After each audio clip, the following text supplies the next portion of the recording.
Sekilas mungkin tidak ada yang aneh dari aliran sungai di Desa Taman Rahayu, Kecamatan Setu, Kabupaten Bekasi. Namun nyatanya, sungai ini hitam dan bau menyengat yang diduga tercemar limbah berbahaya. Lantaran tak jauh dari Desa Taman Rahayu, terdapat tempat pembuangan sampah atau TPS tak resmi alias ilegal. Ironisnya, TPS ini tumbuh subur persis tak jauh dari tetangga legalnya, tempat pembuangan sampah terpadu Bantar Gebang. Tim investigasi Kompas pada Mei hingga Juni 2025 mengungkap adanya jaringan kerjasama yang melibatkan beragam pihak di balik menjamurnya tempat pembuangan sampah liar. Dari warga, pengurus wilayah, ormas, jasa pengangkutan hingga aparat. Mereka bersekongkol meraup untung ratusan juta hingga miliar rupiah dari TPS ilegal. Diketahui 60,99% sampah di Indonesia tidak terkelola. Sebagian besar diantaranya berakhir di tempat pembuangan sampah liar. TPS di Desa Taman Rahayu Kabupaten Bekasi ini adalah salah satunya. Berdasarkan citra satelit, TPS liar itu panjangnya lebih dari 100 meter dengan 3 bukit sampah, setinggi lebih dari 2 meter. Sampah-sampah itu didominasi oleh sampah plastik. Berdasarkan penelusuran, gunung-gunung sampah ini sebagian ternyata milik Robert, bukan nama sebenarnya. Robert mulai menggeluti usaha pengelolaan sampah ini sejak tahun 2000. Ia juga mengaku tumpukan sampah itu karena hasil persekongkolan banyak pihak seperti pemulung dan jasa angkut sampah. Sampahnya dari mana? Kalau sampah itu dari Jakarta kebanyakan, 90% dari Jakarta. Jadi sebenarnya sih itu tadi ya, PT itu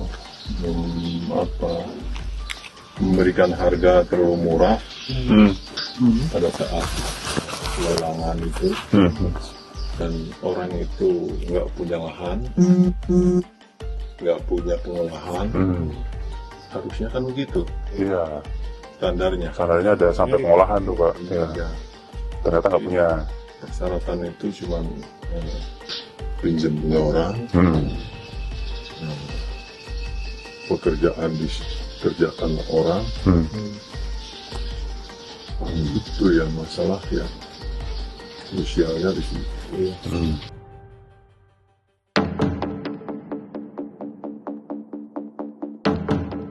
Sekitar 50 pemulung bekerja memilah sampah-sampah tersebut dan dijual ke Robert dengan harga Rp2.000 per kilogram. Kemudian Robert mengolah sampah tersebut untuk dijual ke pabrik pembuatan biji plastik. Dalam 1 bulan, ia bisa mencacah 100 ton plastik. Hasil cacahan tersebut dihargai Rp5.000 per kilogramnya. Artinya ia bisa mendapatkan omset hingga Rp500 juta per bulan atau 6 miliar dalam 1 tahun. Lantas, dari mana sampah ini berasal?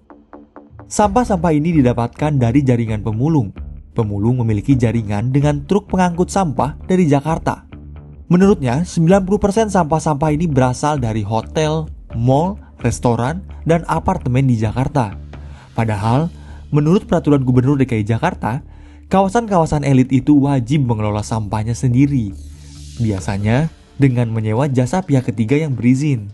Proses pengelolaan sampah itu dapat dilakukan melalui kerjasama dengan perusahaan tertentu yang memiliki kompetensi mengelola sampah. Penelusuran Kompas kemudian menemukan fakta banyak mal di Jakarta Timur, Jakarta Barat, hingga Jakarta Selatan menyerahkan sampah ke pihak ketiga. Namun, alih-alih mengelola dengan benar, beberapa dari mereka atau pihak ketiga hanya mengambil sampah lalu membuangnya ke tempat liar seperti milik Robert.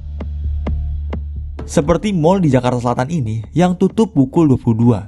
Saat tengah malam tiba, truk-truk berplat luar Jakarta datang untuk mengangkut sampah. Aturannya jelas, hanya truk terdaftar dan berplat DKI yang bisa masuk ke TPST Bantar Gebang. Jika bukan, akan ditolak.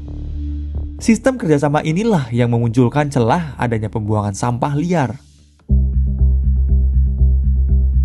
Praktik ini bukan sekedar bisnis biasa. Ini adalah kejahatan lingkungan. Menurut Undang-Undang Nomor 18 Tahun 2008 tentang pengelolaan sampah, setiap orang yang melakukan kegiatan usaha pengelolaan sampah wajib memiliki izin dari kepala daerah. Mengutip Waste for Change, Bahaya nyata dari sampah yang ditumpuk secara terbuka tanpa pengelolaan akan menghasilkan lindi atau cairan beracun yang meresap ke dalam tanah. Ini akan mencemari air tanah yang digunakan warga untuk kebutuhan sehari-hari. Belum lagi pencemaran udara akibat pembakaran sampah ilegal yang sering terjadi yang melepaskan senyawa berbahaya dan karsinogenik. Tanah di sekitarnya pun menjadi rusak karena bisa saja tercampur dengan limbah B3 yang tidak terkelola. Pada dasarnya, ini hanya memindahkan masalah sampah dari satu tempat ke tempat lainnya demi keuntungan segelintir orang. Sementara itu bencana ekologis menantinya. Selain TPS liar milik Robert di Bantar Gebang, terdapat TPS liar lainnya yang beroperasi berdasarkan pantauan Kompas. Jika melihat citra satelit ini adalah TPS liar di Jatiwaringin, Kabupaten Tangerang, Banten, yang dari tahun ke tahun TPS ini beroperasi. Banyak warga mengeluhkan TPS liar yang secara brutal di tengah-tengah pemukiman warga dan disinyalir melakukan praktik ilegal yang sama. Terkait persoalan ini, Kepala Bidang Pengelolaan Sampah dan Limbah B3 DLH DKI Jakarta, Yusyono Anwar Supalal, menyebut DLH mengawasi pengangkutan sampah sektor swasta lewat dua skema. Skema pasif, yakni dengan pencocokan data neraca sampah dari setiap pengelola kawasan. Skema aktif, yakni penegakan hukum terhadap badan usaha yang terbukti terkait dengan pembuangan liar. Jadi salah satu bidang kami itu ada bidang pengawasan penegakan hukum. Yang kami tahu titik-titik di mana saja itu yang biasa digunakan untuk itu. Tapi saya nggak sebutin. Dan ini banyak juga yang saya dapat infonya lebih dari ini yang sudah diproses karena membuang itu. Dan itu kena denda juga. Yang kena denda pengelola Si pengangkutnya. Oh, pengangkutnya. Karena mereka nggak ngaku dari mana-mana. Karena mereka ya lihat lah ya. Mereka nggak mau bawa dari mana ininya. Artinya mereka itu pertama nggak berizin. Kedua, mereka membuang tidak pada tempatnya. Karena secara peraturan nggak boleh. Namun karena sumber daya pengawasan yang terbatas, Yusyono meminta masyarakat melaporkan jika melihat pelanggaran dalam pengangkutan sampah. Warga bisa menyampaikan lewat aplikasi Jakarta Kini atau Jaki atau cepat respon masyarakat. Praktik-praktik ilegal seperti ini tak hanya memindahkan masalah sampah dari satu tempat ke tempat lain, tetapi juga meraup keuntungan di atas penderitaan warga sekitar dan kerusakan lingkungan. Menurut sahabat Kompas, siapa yang bertanggung jawab? Dan bagaimana seharusnya pengolahan sampah-sampah di Indonesia?